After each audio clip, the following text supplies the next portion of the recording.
السلام عليكم ورحمة الله وبركاته. تحياتي للمؤسسة الكريمة بقيادة أخونا الكبير الأستاذ محمد بكار، تحياتي للأستاذ مجدي، تحياتي للسادة الحضور.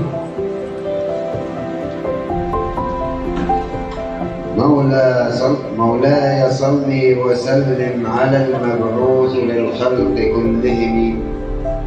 الحمد لله غافر الذنب من كبائر واللمم، ثم الصلاة على المبعوث رحمة لسائر الأمم.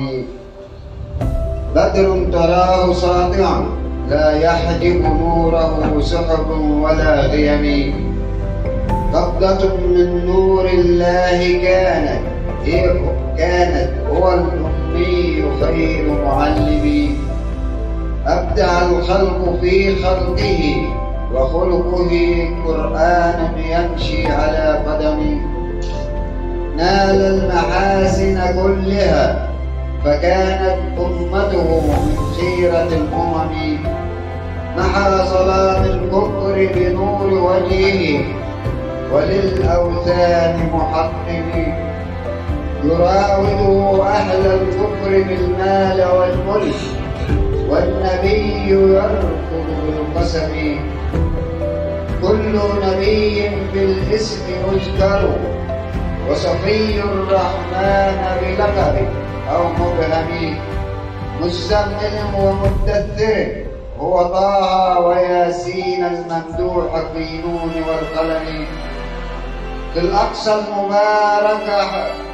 الأقصى المبارك حوله كان إماما للأنبياء جميعهم. سعد الكريم لما رأى جبلا من خشية الله ينهدم. ونبينا عرج السبع حباب بلا وحي كان السمع والكلم.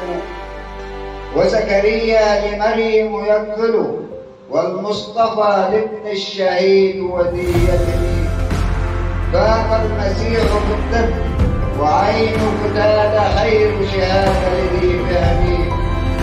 طاب مسعى من صار روضته نال الشفاعة في يوم مستحم. صلاة ربي والسلام على من بعثه بأصدق البلد. ثم الرضا عن غر المحجبين الخلفاء والصحابة جميعهم.